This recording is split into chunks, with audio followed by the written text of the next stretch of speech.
we started riding motorbikes and picking up Sheilas and that, and mate and I had two sisters. And we went out, they said, what are you doing today? And I said, nothing much. So we went out to Greenmount outside to Wimbledon. There was a grass track racing on there. And of course the women used to bring a bit of steak, and we used to take a bottle of wine and we'd boil a billy and you know, have a little bit of a barbecue, you know, cook a bit of steak or something. And it was all bush where this was. And we were sitting around, and I said, when are they going to start racing? And my mate said, they're racing now. He said, you couldn't do that. And that's how it all started off. If he hadn't said you couldn't do that, I wouldn't have been interested in doing it. But we went out to see this grass track racing, and that's how it all started off. I had to show him that I could, so then I started grass track racing.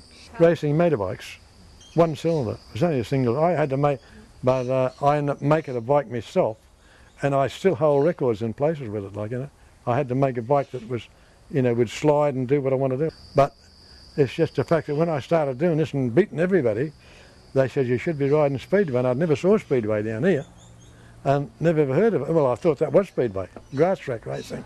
It's all, you know, grass track.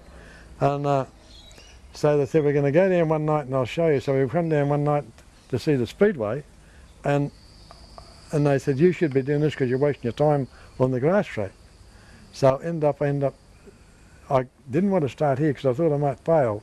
So I went to Sydney and bought a motorbike down there, and I was going to start racing in Sydney at the showground, and I got appendicitis about 2 weeks before, and it buggered me up, so I had to come home again. I bought a bike down there, a special Jap.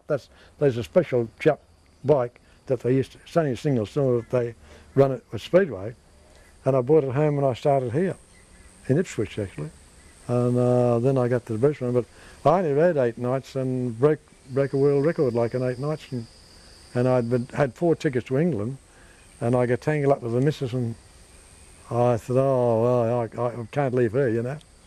And so I ended up getting married and giving it away for a while.